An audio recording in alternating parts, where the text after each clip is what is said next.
In the culture war, there are no winners, just podcasters. Only a few are willing to risk their lives in the face of some of the dumbest ideas to have ever captured human civilization.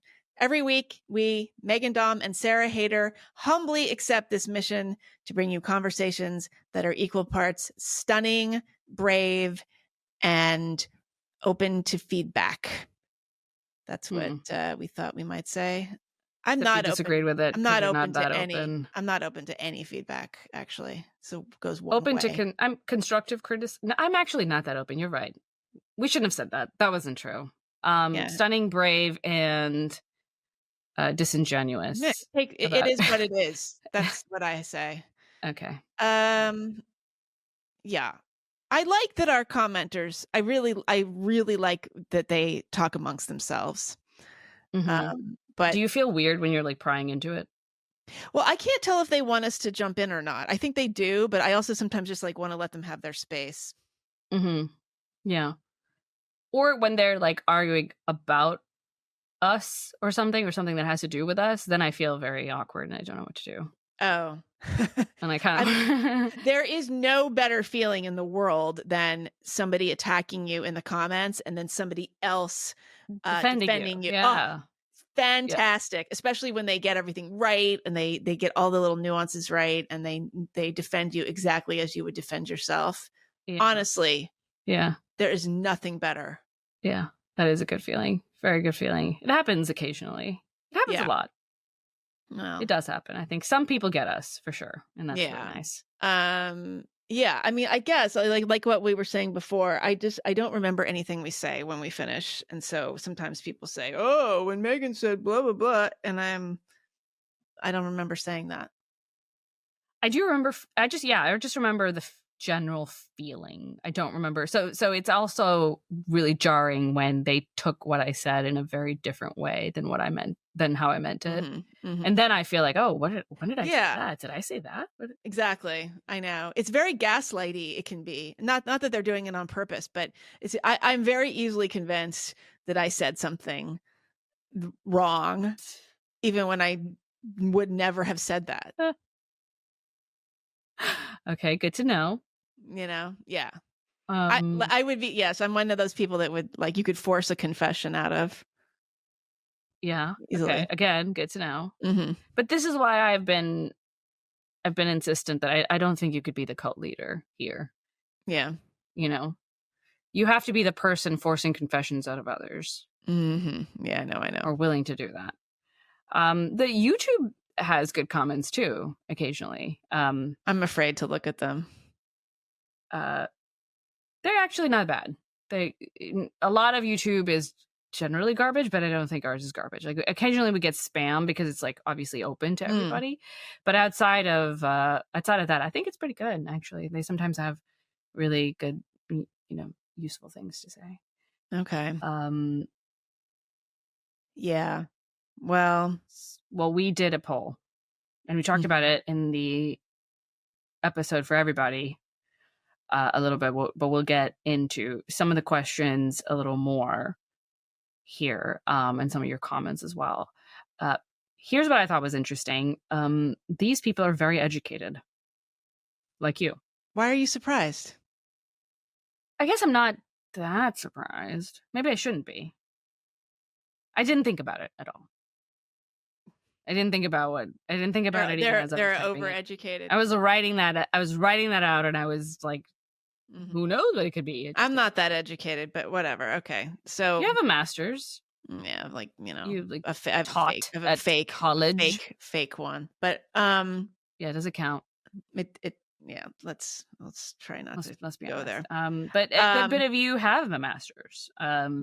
So maybe real ones. We should have asked. Maybe STEM or exactly. Or what, right? Because probably not real ones.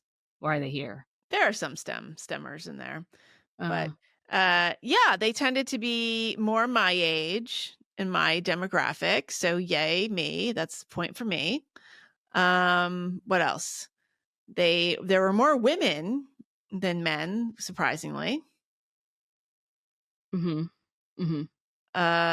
Yeah. What else? And they're very balanced, actually, politically.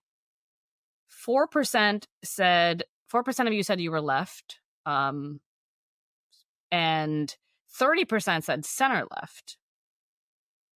Stalin adjacent. Mm-hmm. 45 said center.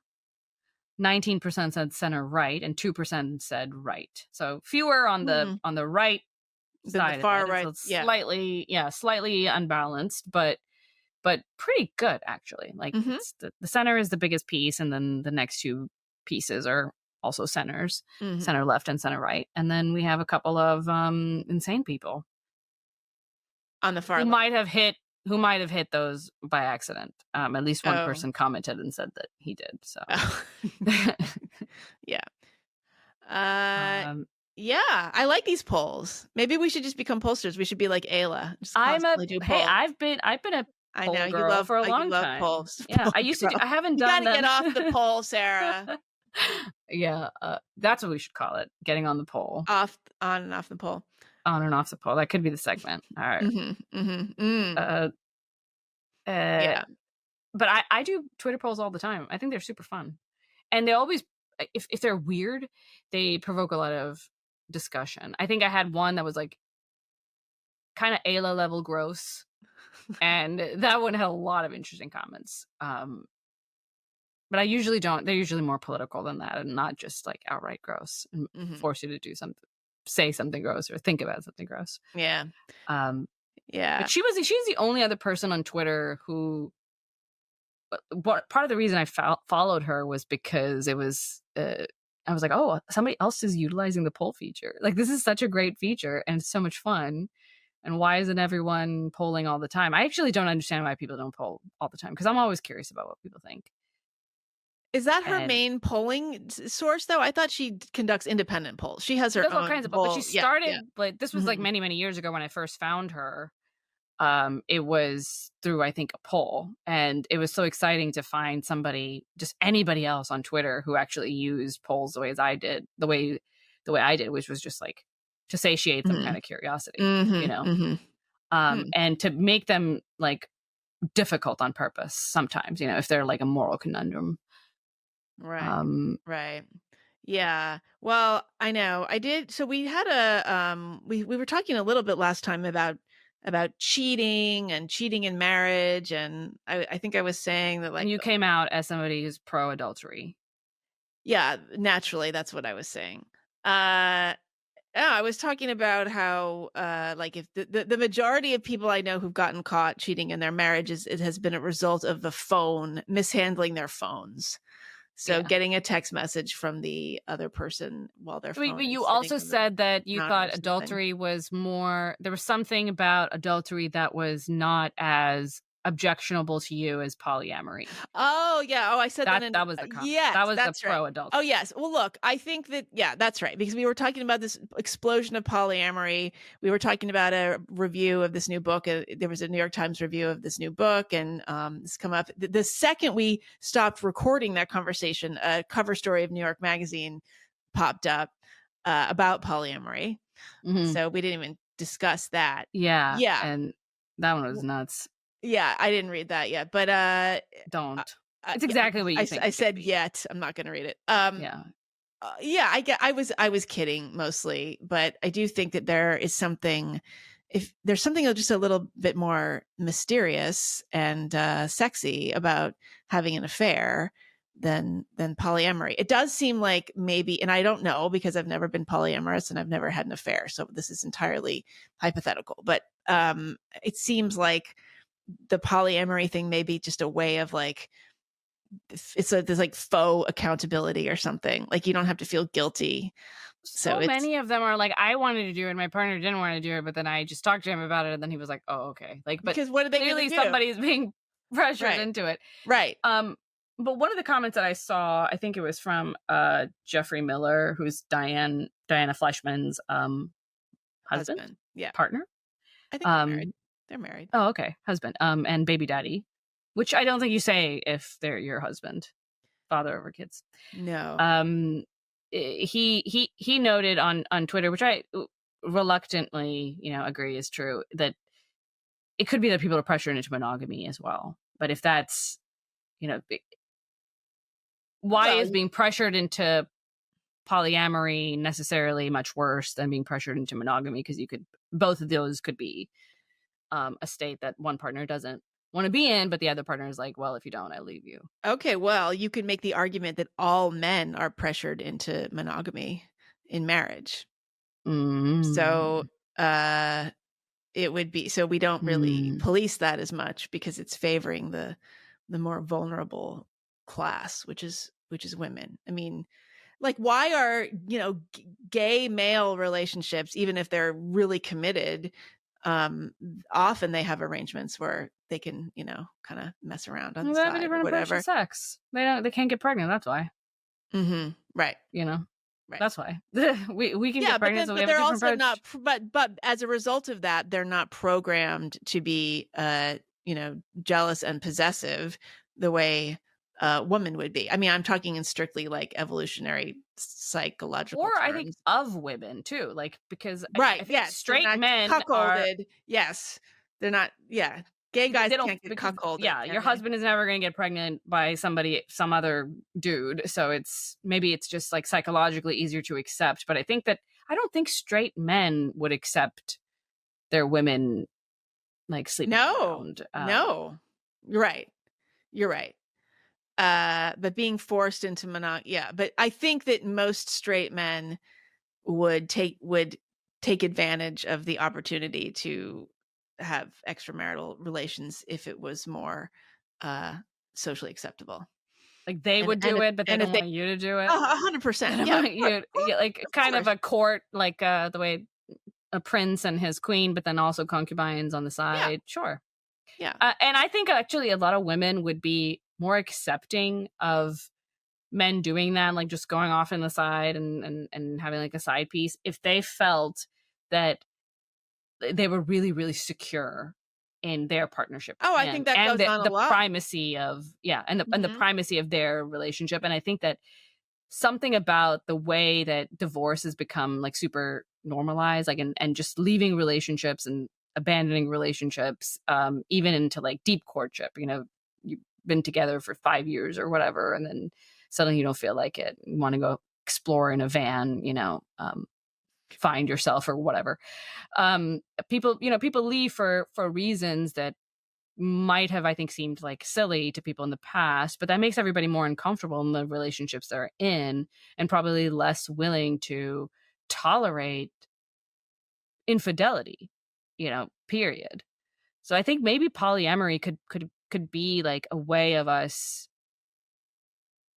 finding a way to still have that, because Mm. infidelity would be the death of a marriage or a partnership in a way that maybe it wouldn't have been Right. Right, for right, 50 right. years ago, Yeah, no, I mean, I think that there's always have been wives who tolerate their husbands' infidelities because they know that they're getting something out of it. There's, Right. an economic calculus, and I Right. and they're tolerant of it in a way that men would never be. Yeah, would never Um, be. And I so that's my thing with polyamory. Like one, it seems like a lot of work. That's my main concern about it. Seems like a lot of work. Two, I don't think it's great for children. And I don't think that, especially if you have young children, it seems like it probably isn't something you should center in your life. Like you're still dating. Like you need to move on and focus on something else, which is your kids and their well-being. Um, and I don't like the idea of like unrelated adults like floating around and being so like close to young mhm. children for long periods of time. So there's a little bit of all those things, but also I would be like deeply unattracted to my husband if he tolerated me sleeping with other men. You know what I mean? Yeah, yeah, no, it's a Like beta if he kinda was, yeah, it move. was a cuck move, and if he allowed it, I would just never want to sleep with him again. Like that's what it is. That's what it would be. Yeah, And right. I don't know how much. I guess that discloses a lot about what I like in men, but I think that might be what a lot of women like in men. You want a little bit of possessiveness, right? Like Yeah, well, you you want a want little bit of somebody that. who has some self-respect. Yes. Well, but let's say it's not. We've all decided that it's not a sign of disrespect because we agree to these terms. Still, you know. No, but it's also like you want them to care enough about you to not like that. Mhm. I mean, it's pretty simple. But I will say, I mean, going back to what I was saying before, I know, I mean, the older you get, you just know people, you see patterns of behavior unfold over periods of years. And I definitely know people who've had infidelities in their marriages and they've repaired. I mean, they have not split up and they've gone on, you know. Mm. Um, Mm. and, it was very interesting because, when I got divorced, I suddenly had all these people kind of getting in touch with me. I moved back to New York. So I moved, I got divorced and I moved back to New York where I had not lived in about 14 years, but I still knew a lot of people there. And I had people getting in touch with me who I had like not seen in forever, but I had seen them on Facebook and they look like they have these great lives and these beautiful kids and everything. And they would be like, "Oh, let's get together, we haven't seen each other." And these were men and women alike. And they would tell me these things about their marriages that were just so fucked up and like you just wouldn't believe it. And they were suddenly confiding these things because I was divorced. And I think that somehow I was like safe to talk about this with, or I wouldn't be judgmental. I think that married couples fear the judgment of other married couples, or there's this kind of like tacit competition, Mm. who's the happiest, or like that's why all this, you get all this like social media performing, Mm. performative family happiness. Sure. But it was really fascinating, and in a lot of cases, and I mean, look, this is not like it was 20 people, but it was certainly a solid handful. Mm. And in a lot of cases, I thought, well, these people are going to get divorced, and I don't think any of them did, to be honest with you. So what would they share with you that made you feel like they're gonna get divorced? Or they're just like, Like, they're miserable. Oh my God. Like, this has happened. This is a crisis. We're going to therapy. I'm so angry. I can't believe this. My life's ruined. This person has ruined my life. mm, Um, but like they go on, and it's just it was so, actually it was like such a beautiful thing to me in a way, because it was like the world is just broken. Like you just see, you get to a certain point and you just see that all the compromises that people have to make, and the kind of just sort of reckoning with your own kind of limitations and the limitations of your life, and not it's not going to be perfect, and everyone just kind of like becomes the walking wounded after a certain point. But there's something actually really liberating about that. I always mhm, compared it to like you felt, I felt like, it's like when you're younger, you're trying to, it's like I don't know, it's like your life is kind of like this very stiff leather, or it's like this beautiful like piece of leather, or it's like new, and then the older you get, it just gets worn in and worn in and worn in. And then at a certain point, like the world, it's like it's broken in, like you've broken in a pair of shoes, but your life has been broken in the way you would break in a pair of shoes. And it's actually, it's sad, it's a loss, because you don't have new shoes anymore, but your shoes are more comfortable and you've just accepted them, and mm. everyone else is wearing broken in shoes too. So that's what That's you have to look interesting. forward to. That's really interesting to me that all these married couples would come to you and talk to you about all this stuff. And I mean, I hear, I guess people don't come to me and talk to me about it because for the reason you mentioned, that people Well, you're are. not old enough, because they would never have come to me when I was 30. I mean, nobody was doing it when they were 30. Well, They I were know older people. I have okay. lots of friends who are Well, older they're people. not coming to you because you are, a smug married, as Bridget Oh, Jones would have said.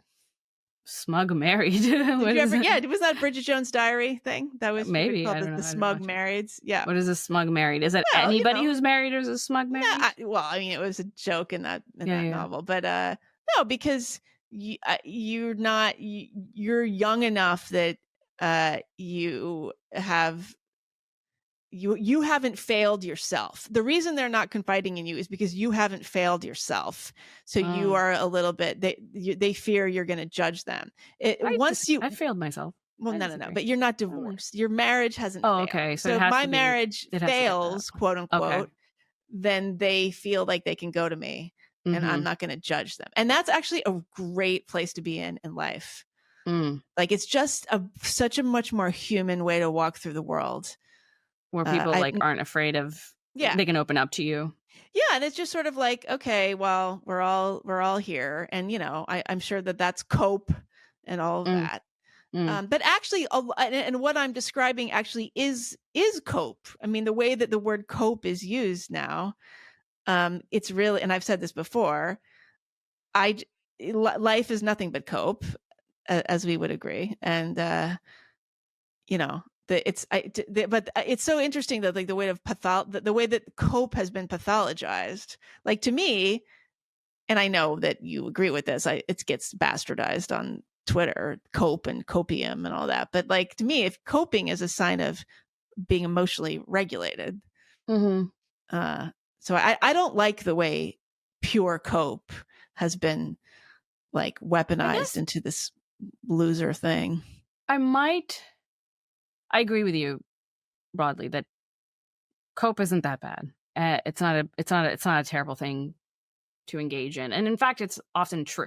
Like it's not just like, yes, this makes me feel better, but also it is true. It is a true fact that also makes me feel better.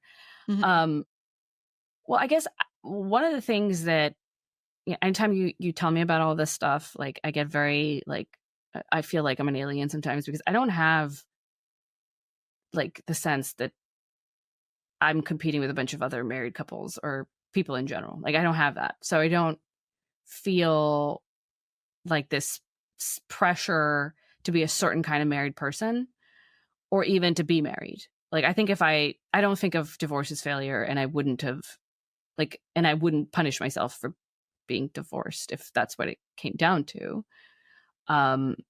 It's just something that happened. It's like, and Really? See, but I maybe it was think a failure. people are going to be surprised to hear that because you are very, I know you're in jest. You are trad in certain ways and you're Yeah, not but trad why in would other that ways. mean that I But don't, because I that I would think wouldn't?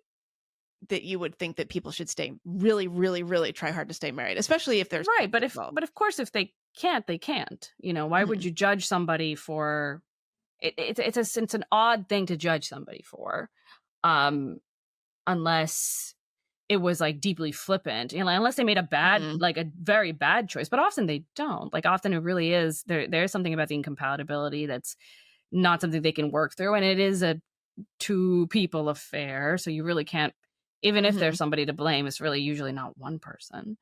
Um, and to the extent that I think that there's just a lot of relationship failures going around, society has a lot to do with it, and the messages we give people about what to expect has a lot to do with it too. Mhm. Yeah. Um, so I don't think I would even consider a failure myself. I think about it all the time. Like if I got divorced in 5 years, I wouldn't think of my life as a failure, and I wouldn't think of my marriage as a failure. It would just be, kind of inconvenient probably and tough to deal with in the moment. Mhm. Um, but I just don't. I guess this is just not how I conceive of it. But it's sad that many people do, and then can't open up about their problems, because it's probably true that a lot of people have problems and they find it, they have thoughts that they can share with you, or maybe you just don't feel so alone. Like one of the reasons that I'm glad that I had like a serious relationship before, I only had one serious relationship before I found my husband. Um, but it was serious, and it was like throughout my college years. And I'm glad I had it, only because it was when I went through the same problems and patterns with my husband, I didn't think, oh, this is the end. Right. Only we are going through this, and that means there is something deeply wrong with this relationship. I just knew that I've been through this before. It's a Mhm. communication issue, or the first year in a relationship, things start to break down. You have your first fight, and it feels terrible, and the limerence goes away, and now Right. you're not that in love, and how that feels. I already knew what that felt like, so I didn't make too much of it. And maybe biggest that's the biggest negative and downside of people not being able to open up to others, is just to recognize that maybe this really is a molehill, and Mhm. and that change and worldview might be enough to make you comfortable with a reality that was previously unbearable. Um, I read this really good book that I mentioned it a little bit in the comments. It's called 4,000 Weeks. Have you heard of this book? No. Time Management for Mortals. It is by Oliver Berkman. Oh, yeah. Oliver. Um, and it's just like it's really surprising. It was surprising how much this book like hit me, like hit home, like really deeply. I thought it was going to be about time management, and it is not about time management. It is really about looking at your time in a different way, and finding that sense of acceptance. I want to draw kind of a distinction between cope, like just finding a way to pacify, the horrible thoughts in our heads, and genuine acceptance, which I think is a positive emotion and brings a lot of relief. And cope is just it's a temporary measure.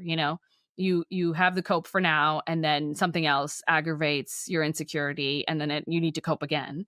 But I think that there is something about what genuine acceptance of your own limitations and the limitations of your life can bring you. And it's just positivity, and a sense of gratitude. Yeah. Which I think we could use a lot more of.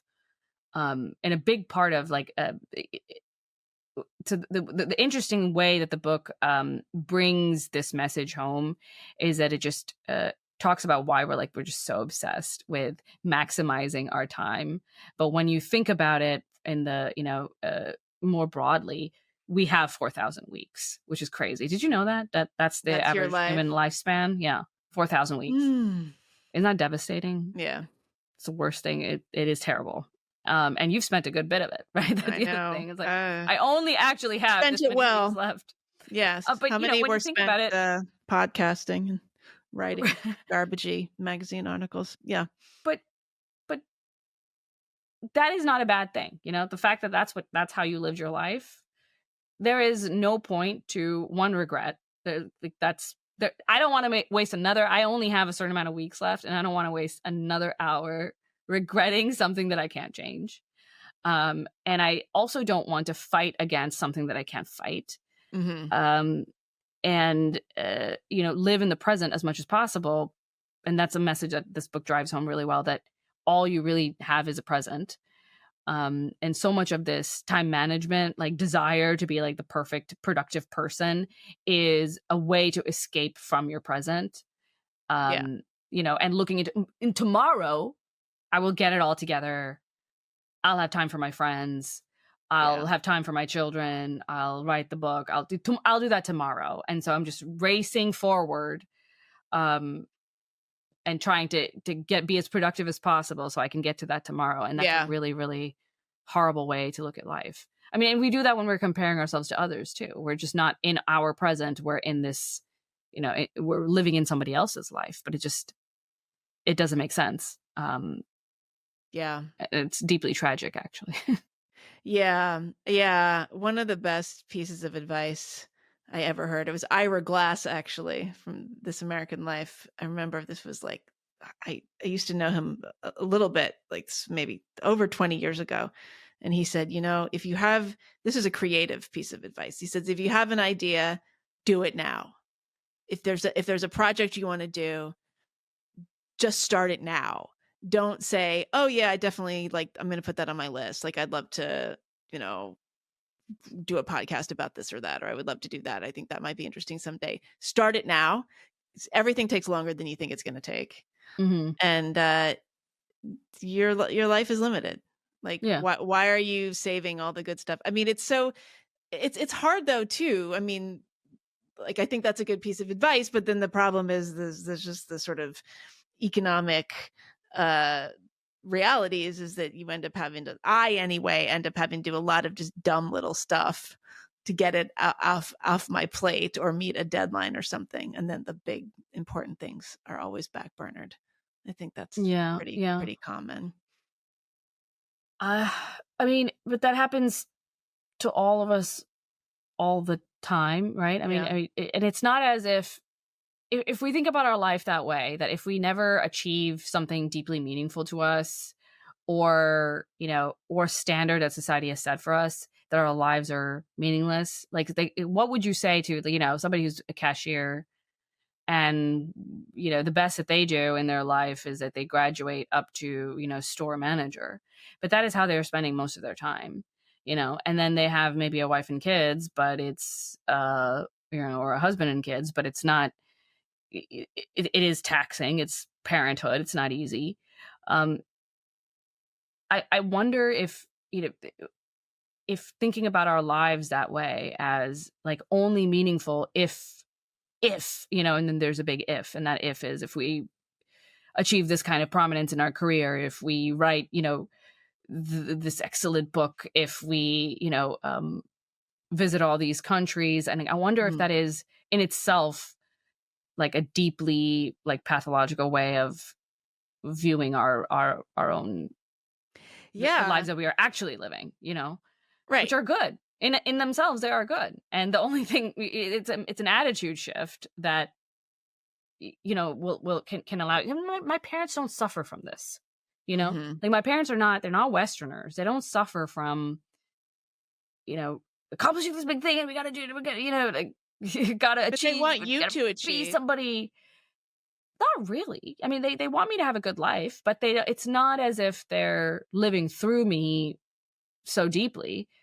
I think they have kind of accepted their life as their life, and Mhm. didn't have expectations beyond that, but they're also happier for it, you know? Well, okay, I have a couple questions, but I'll come back to those. So I'm thinking like there's the cliche, the unexamined life is not worth living or whatever it is. The over-examined life is also a problem. But you're talking about the cashier. Okay. The Jordan Peterson argument, which I largely agree with, is that this is why it's so important to have family, because the vast, vast majority of people are not going to be intrinsically satisfied by their work. That's not going to do it for them. Mhm. So this is why it's important. And that cashier. So this gets back into like,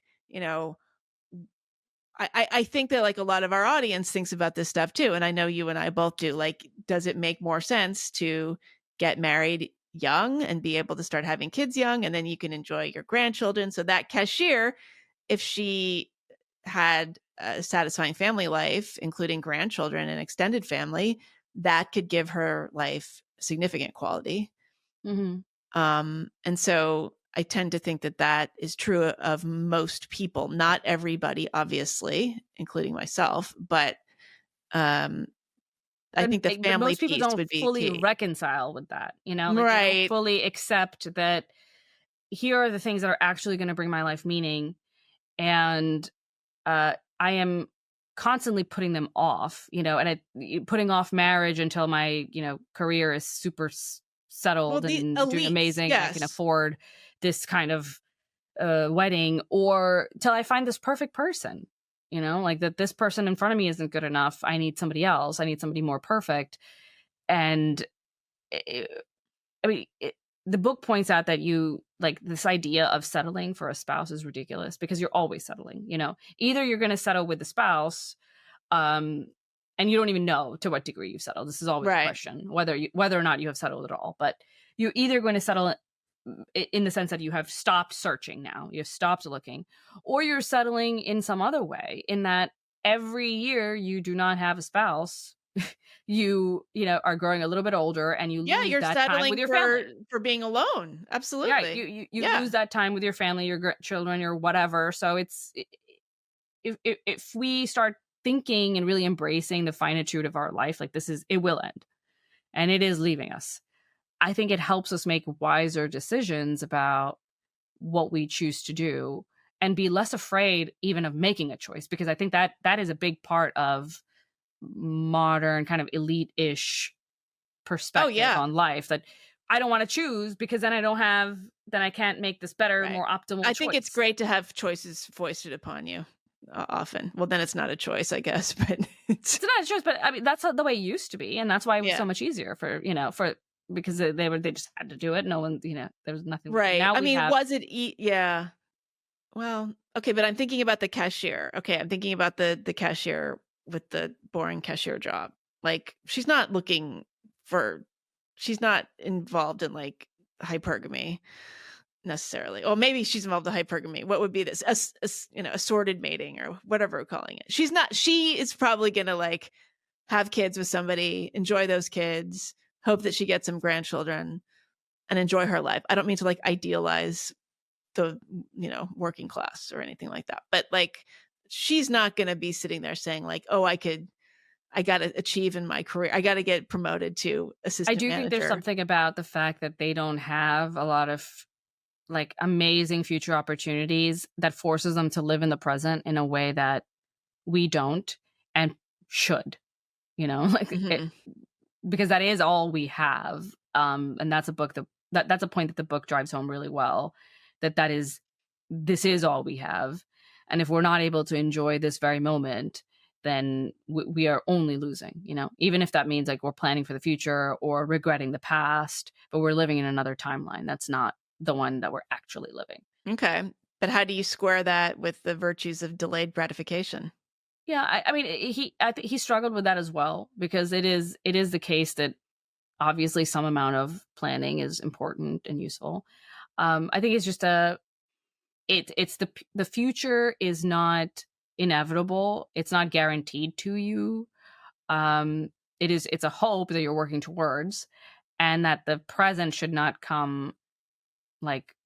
be totally deprioritized in for this Right. future. Right. Um, Yeah.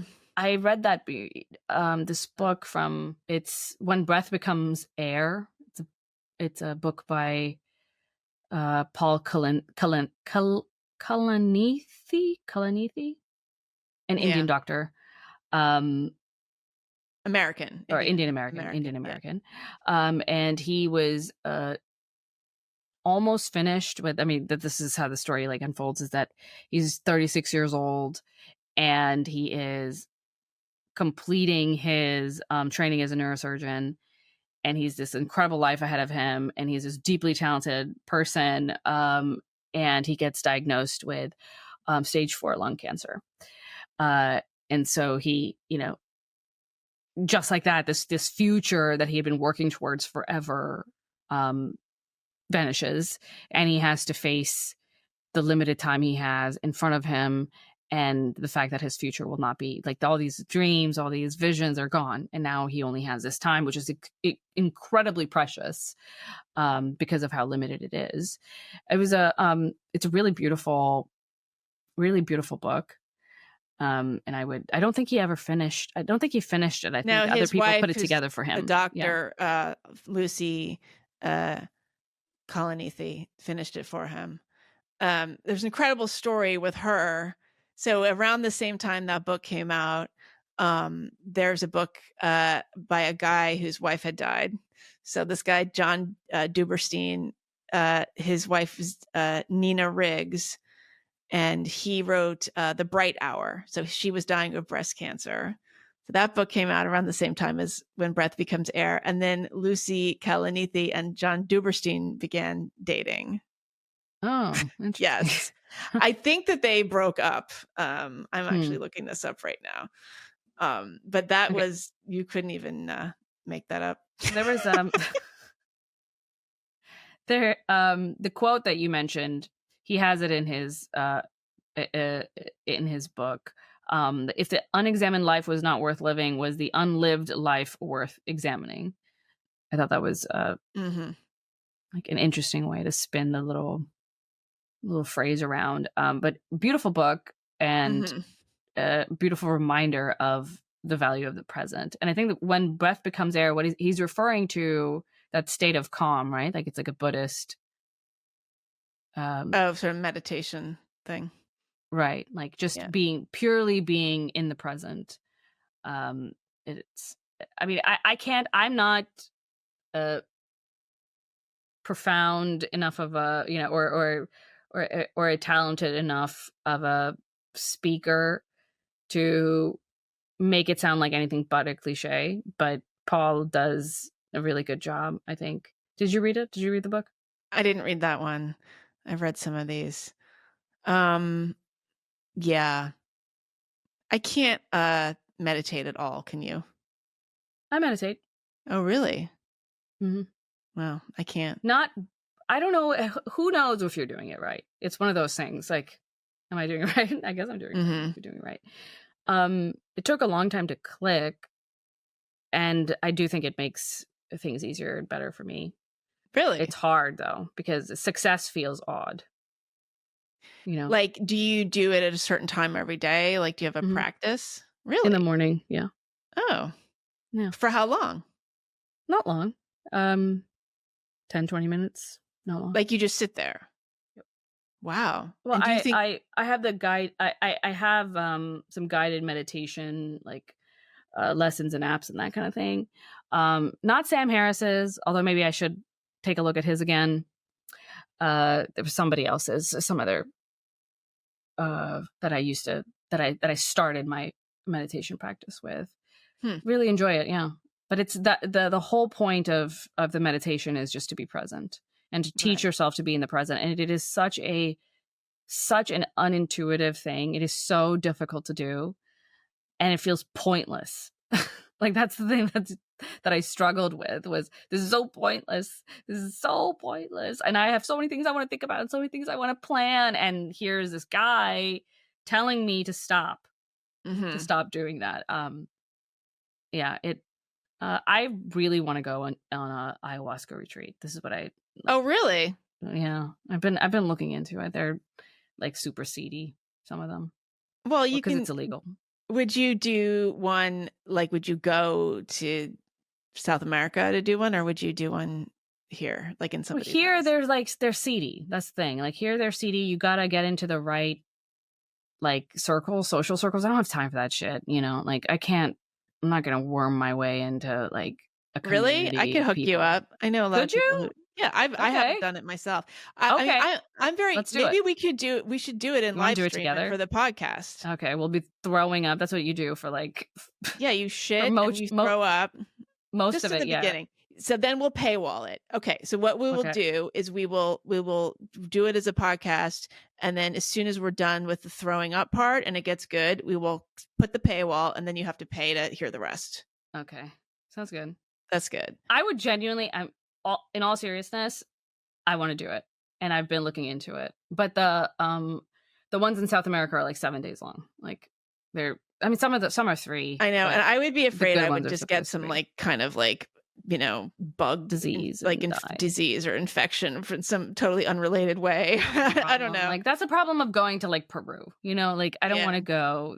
It's a long flight, and it is legal there though, so they can get you medical attention if something horrible happens. Yeah, in But a they are very, Peruvian very hospital. right. Not Exactly. to be So that's xenophobic. right. Yeah. No, but yeah, that I agree with you that's the concern.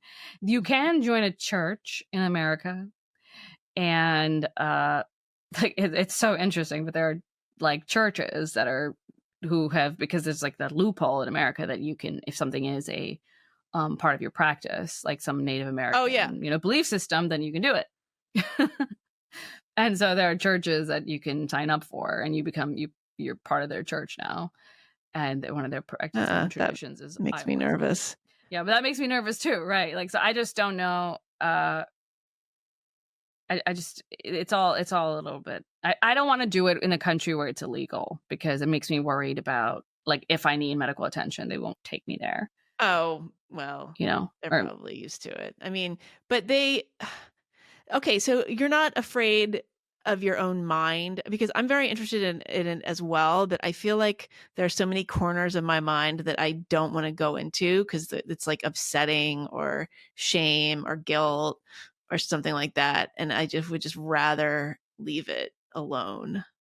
Mm-mm. And I know that's exactly the reason people say that's why you should do it. That's why you should do it. That's why you should do it. I bet it would benefit you more than it would benefit me because psychedelics in the past have not like deeply benefited me.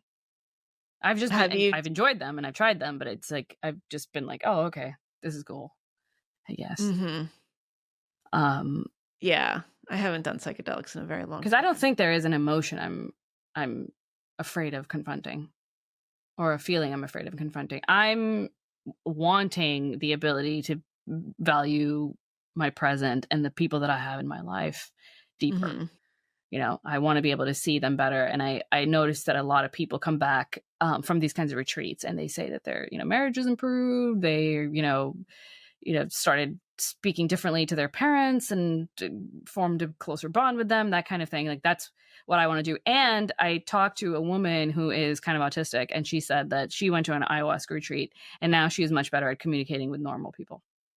So that's my other. I have like, noticed this. Yes, I have heard people say this, and I noticed that it lasts for about a month, and then they want to do it again. Like Mhm. it's so great, it's so amazing, it's changed my life, and I need to now do it again. Like it's like they need a booster, Yeah. or they continue to do it. Yeah, I mean, I don't imagine it's a permanent fix of anything. Nothing is a because it's not a permanent. It doesn't permanently shift your brain chemistry. You go back to your brain chemistry, whatever it did for a short period of time. You saw something with this Mhm. totally different, with this toxic, chemical in your brain.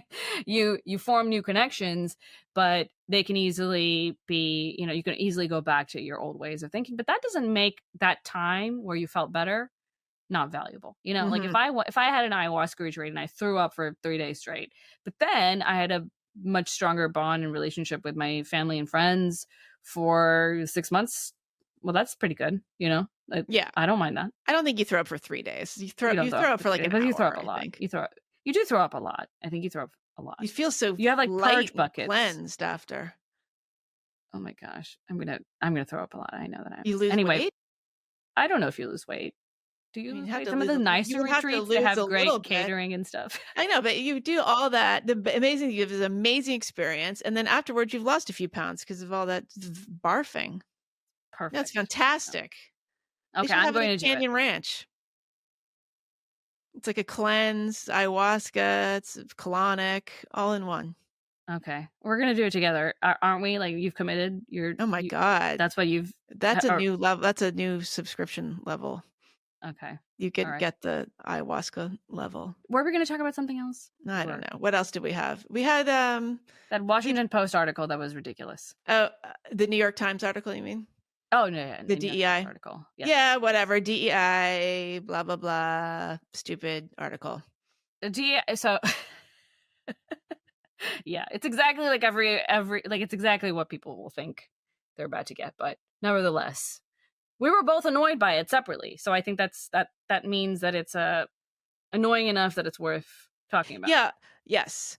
Um, Although the reporter did say that he was very active in the comments, jumping in there and was saying that this was perhaps part of a series and that he was going to cover this from different angles. Yeah, what was really irritating about that piece was that it was about how people are growing wary of DEI, and there's all these and that the anti-DEI movement is being led by far right-wing grifters, and this should Right, not be right. surprising because they're a bunch of racists, and et cetera, et cetera. And like Yeah. and the commenters were like, dude, you're missing the story. Yeah. It's not Yeah. that at all. So the piece is called America is Under Attack Inside the Anti-DEI Crusade by Nicholas Confessori. Confessori or something like that. Yeah. Confessori with some Hmm. interesting name. There was a time. There was a time where a very ethnic name like that would have been changed in America. Like, you Hmm. would have just felt like, okay, we need to anglicize this name, and they would have found a way to do that. But now you can just keep vowels at the end of Yeah, it's good. your last name, and it's fine. I don't know. I don't like it. I I think we should go back to. I would anglicize my name. How would I do that? Hater. It already is. It is pretty. It is German a little bit, but that's Yeah. suspicious. Germans had to change their names. I wish I had changed my name, but we've been over this. Yeah. Hatter. I could be a hatter. No, haters, but let's not you could just take the I out and then you'd be like Bill Hader or something. Just Okay. HADER. That's what Mhm. you could have done. Great. Okay. Okay. Yeah. So this article, here's what's lots of things are annoying about it. The graphics are it's one of those that Yeah. their team spent some time on The it. team is doing some pyrotechnics there. Coding, and Mhm. it's like, it has a fun little look to it. Um, but they went through a bunch of emails. What did they do? Did they hack the emails, or did somebody hack the emails and hand it to them? Of a group of activists, conservative activists and academics, who were organizing around DEI. So, they never said how they got it right. Thousands of documents obtained by the New York Times cast light on the playbook and the thinking underpinning one nexus of the anti-DEI movement, the activists and intellectuals who helped shape Texas's new law, along with measures in at least 3 other states. The material, which includes casual correspondence with like-minded allies across the country, also reveals unvarnished views on race, sexuality, and gender roles.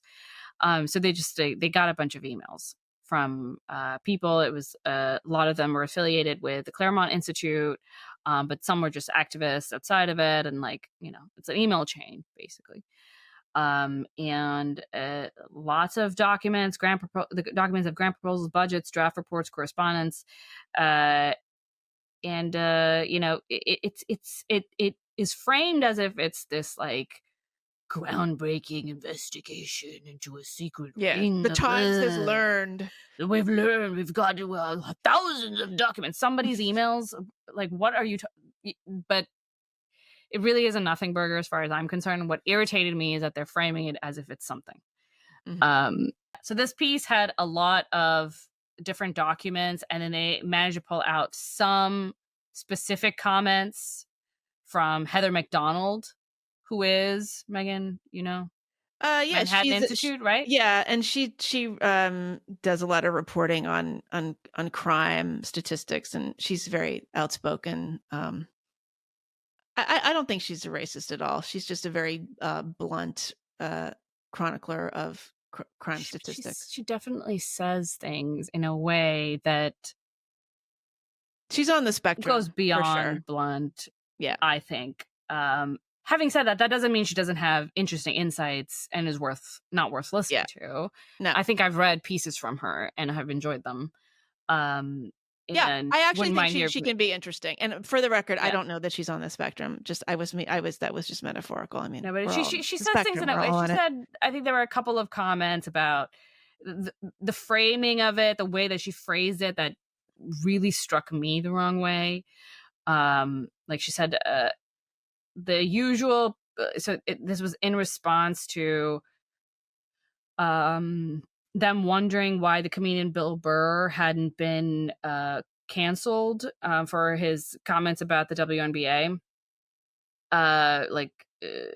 They said that it's because he's married to a black woman. Somebody said that he's married to a black woman, which helps.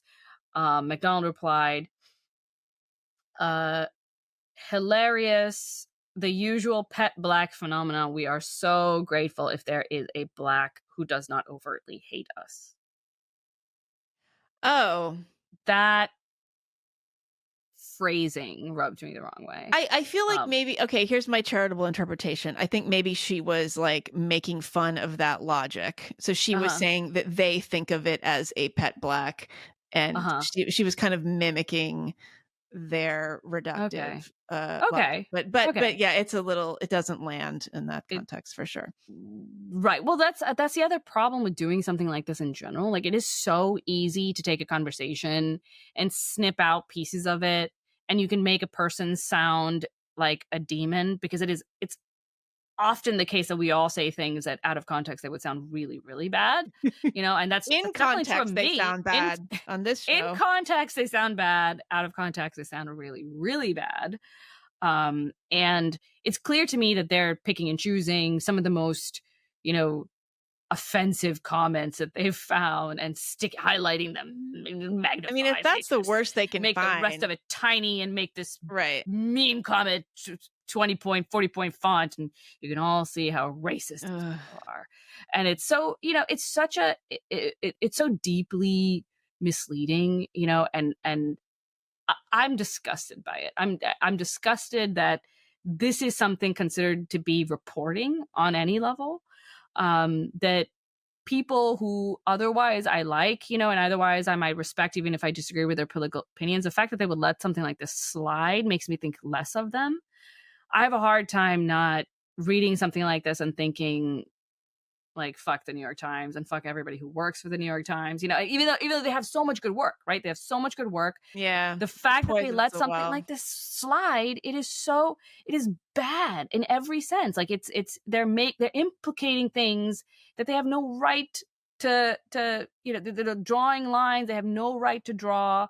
They are making assumptions about people on purpose. They are casting shadows over other Yeah, people it's who a are fake just like story. loosely affiliated It's by not a one real group. story. This is not it is a thing, but it is a thing in the most I just have been in a lot of weird email chains, okay? yeah. Like, I've been in a lot of weird Signal groups and WhatsApp groups or whatever. Like, I've had other people like rubbing shoulders with people who I don't agree with anything they say most of the time. And it would be, but we agree on this one thing maybe, and we're organized on this one issue. But that's a very that's something that happens, and people should be allowed to do that without feeling as if they're going to be, under fire for affiliating and associating with people who, otherwise they don't agree with the rest of what they have to say, but that you have to approve fully of everyone's CV and then anticipate that they're never going to say anything crazy Yeah. that could hurt you. That's a lot to. Well, you can't. You're going to run out of people quickly. I yeah. You're just going to have a culture of censorship, which is what we have. Well, we What we have. have So is a culture of we're there. censorship because the New York Times is out there, taking a magnifying glass into, the email chain, of I know, who but knows how that's many what their million people. readers want. But this is the problem. I mean, this is like a business model thing. I mean, I keep coming back to this. I don't think that we can blame this on like wokeness per se as much as like the business model. They are beholden to their subscribers. They're not making money from ads. They're making money from subscribers, and this is what the subscribers want. I mean, it is audience capture It's repulsive. very much. It's Although genuinely it does look repulsive. like this reporter is gonna. I mean, maybe he'll listen to the commenters and maybe he'll do another kind of He's story. I mean, irredeemable. That you can't get to the point of writing something like this and being, a person with, who genuinely goes about their day trying to do good in the world versus just trying to get one in, I don't for know. their, Maybe like, score a point for their here's team. my benefit of the doubt is that maybe he kind of bought himself some points by doing this story, and maybe he can now he's sort of like allayed all the anxieties of the social justice subscribers, and So now now he he can can go and actually do some write the good. So real he, like, story. let's smear a bunch of people, innocent people, or Yeah. maybe they're not fully innocent, but like, who knows? Like, they're just not. It's There's nothing no, to be. There's no it's guilt here. agendized. I mean, they went looking for evidence for something that they had already decided was true. I mean, Right. Michael Powell, it's interesting because Michael Powell was like one of the few people at the Times doing really good work. I mean, he has covered, I think his beat was officially like social politics, culture war issues, and he did some fantastic reporting. And he's gone to the Atlantic now. I So mean, well, I wouldn't want to be in the same room as people who think that this is a legitimate way to go about the world and that this makes sense in an intellectual climate. Like, you cannot be the kind of people who are ready to smear somebody yeah. on like such like loose grounds. Yeah, this is a generational divide. This is what young people in newsrooms think their jobs are, though, Right, but why are the adults allowing it to happen? They are implicated too. Because they're afraid. Nicholas Confessore is 47 years old. Yeah, so he's your age practically. He's younger than me, but yeah. Yeah, but same generation. he's not my age. Yeah. He's not in my generation. He's doing this because he thinks that this is probably a right thing to do for his team, and it's going to help them somehow. I think it's a repulsive tactic. It's just it should be beneath them. It should be beneath the New York Times. They should know better than to do this. There was one, I mean, I didn't read all of it like line by line because I was so disgusted by the whole premise. and how loosely they were just connecting all these dots, and it's like, okay, you could paint you can say anything if that is what you want to do. But there was specifically one comment that really annoyed me. There's this guy who is Scott Yenor, Yenor. How do you say that? Yenor. What kind of I name don't is know. that? Yenor? I don't know. It sounds like, I don't know. Whatever. I think we should I think everyone should make their name a little bit more. We should standardize our names. I know. This is a conservative Idaho professor, who according to the New York Times would come to lead the anti-DEI project for Claremont Institute. So he says, this is a quote from him. New York Times again, lagging achievement for African Americans and other racial minorities, some argued privately, should not be a matter of public concern. Quote, my big issue in these things is that we do not make the good of minorities the standard by which we judge public policy or the effects of public policy. Whites will be overrepresented in some spheres, blacks in others, Asians in others. We cannot see this as some moral failing on our part. And they, this was like quoted, and what a crazy right-wing bigot. Whoa. Yeah. Whoa. Like what? Yeah, I know. I agree. I agree with him. He's well, right. most people agree. The majority of Americans. What are you talking about? I know. The government exists for the common good and not for the common, not for. That's not the for worst quote they can find from somebody. They don't have a story. People who disagree with this are wrong. This is just like a foundational thing about. Foundational theory about what the government exists to do, and the second that it becomes focused on the interest of a small group, it's a bad thing, y'all. Like it turns out to be very bad, but it's not immediately evident to the reporter who's pulling together this piece that this is actually a perfectly fair, like in fact totally correct way to approach government, and it's a good criticism of what the left has been doing and what liberals have been doing.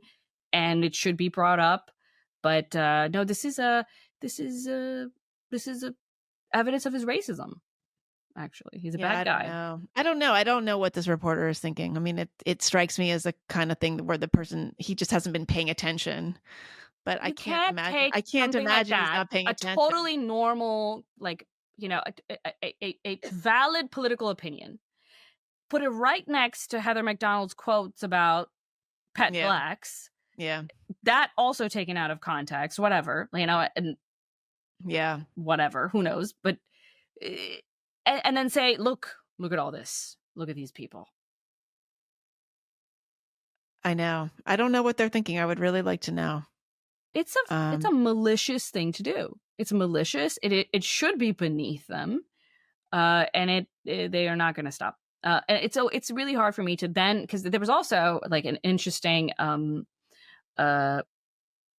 piece by the editorial board, like this op-ed that defended diversity of thought and academic freedom, and they covered a lot of different issues, the Hamas-Palestine stuff, which you would expect, but they also talked about DEI and all these other like issues, and then it said people should be allowed to came against pledges, DEI pledges on campuses. So it was like I agreed with it. I agreed with that position, and I wanted to share it, but then I held myself back because I was just thinking, I'm so disgusted by this entity and this group, and it makes me almost not even want to show a good side to them, because it might, because it's, then I'm saying, look at how reasonable these guys are. Look at how reasonable the New York Times is. And then the next click, you get this reporting. Well, but they would say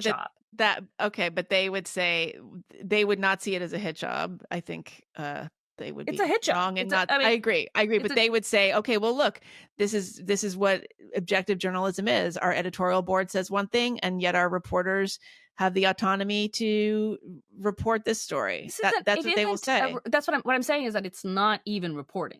You know what I mean? It's not even a story. I know. And that's it would be fine if you wanted to attack Claremont Institute or the DEI, anti-DEI, activists, and there was a real issue, with what they were saying. They were maybe doing something illegal, something untoward for some reason. They're covering Right. up some big scandal. Like there's something that's happening. There is no story here. Just Yeah. what's the story? That there was a private chain of emails and Heather McDonald said some racist stuff. Like Yeah. that's I know. the story. Yeah. It was pretty bad. Definitely bad. I hear you. Well, what are you going to do? I don't know. So Canceling well, my anyway, I think subscription. I will say that I agreed with it because I honestly I saw the editorial and I was like, this is good. Like it's good that they're standing up for the rights of freedom of speech everywhere. I agree with everything they have to say, but the taste of this I know. I of mean, this piece just I'm sure lingers. there's internal strife. Every newsroom is dealing with this. There's upper management who thinks more like we do, and then there's young reporters. This reporter doesn't happen to be so young. I don't know. Don't know what's driving it. I, there we just don't know. Short of talking to him personally. Anyway, all right. Is there anything That's else? my 4 minutes of hate. Okay. It was more than that. Yeah, that's okay. 15 minutes of hate. 4,000 weeks of hate. That's going to be the name of your autobiography. That could be like a book that we publish together. 4,000 weeks of hate. I don't need another 4,000 minutes of hate, and that's like just a clip of our greatest hate hit. And we just the hate highlight reel. It's just like, you know what I can't stand. Yeah. Yeah. Okay. Is there anything else we need to address in the comments? Anyone else? People enjoyed Adam Carolla's appearance. I am not going to date Adam Carolla. I think that was floated. No, I think you could be part of like because so he has a girlfriend, but maybe you could be like the intellectual one. Like on the side. Yes, it's you already come out like a as hot. in He has like a hot of... main girlfriend, right? And then he's got this like when he's bored of her weirdo on the side, right? When he just needs something intellectual, he comes. The thing is, Adam's not an intellectual. What's amazing about Adam is this is just sort of like he's an accidental sage sort of thing. That's always been his appeal. That's true of a lot of comedian types, isn't it? Yeah. No, Adam is a master of metaphor. And that's I really wish you would listen to Loveline, because I think honestly, like the resilience. I'm not going to understand half of what he's saying. Even in the no, but Loveline is just people calling in. Literally, what are you saying? Yeah, don't worry about that. But Loveline is people calling in with their problems, and he and Dr. Drew would answer the problems, and it was so amazing because it would seem like they were making fun of the callers, but they were making fun of the problems, and that in and of itself would make the problems seem so much less. And it was such a great lesson in resilience. And you just don't have that anymore, because you could never make fun of somebody for having a problem. I mean, the best thing you can do for somebody who has a problem, be like, that's not a problem. It's like, get over it. Everybody has that problem. Guess what? Get in line, because everybody has that. Penelope Drunk is doing that. She is holding. She does it, but Adam is funnier. She's the last woman standing in the genre of like making fun of the people who asked for her help. Yeah, but Adam would just do it in a hilarious way, and make fun of himself as well. Anyway, but I know funny too, though. Yeah, well, Penelope and Adam together, that would be interesting. The reason I know Adam is because I wrote an LA Times column about him, and I think it was like 2007 or 6 or something.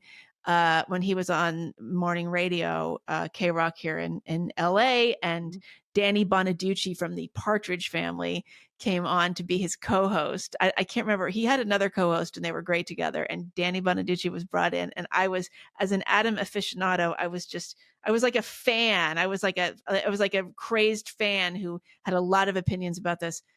And I wrote an LA Times column about it, and Jimmy Kimmel emailed me and said, he said, Adam would have loved this column if he knew how to read, but I read it to him, and he loved it. And then we ended up doing an event.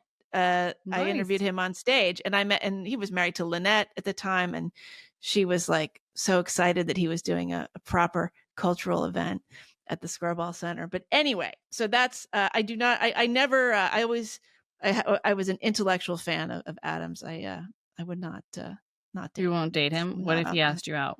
he would not. And I How would do you know he wouldn't? we're not suited. I that he's not that's what's never in my mind. Okay, we'll That's find not what someone it for is. you. No. We'll go through that. I That'll would be never be able to do this podcast. I can't afford one more thing on the table. That would be the the right death knell man of will make the. life easier for you. You know what? The, Yeah. How about an engineer, an audio engineer? yes. Not Okay. gonna, So if you're not going to date listening, anybody unless they have like certain technical skills. right? If you could also produce a podcast, Yeah. Megan will go out with you. Okay. Well, within reason. Just to Within take, reason. yeah, to take some Okay. time off of her hands, she will go out with you. That's right. Like that's You how know. she'll spend her time. Yeah. Is taking Anything that comes, for every book you buy, you got to throw out another one. That's kind of how it is with my time. Okay. Yeah. Okay. All right. All right. That's good.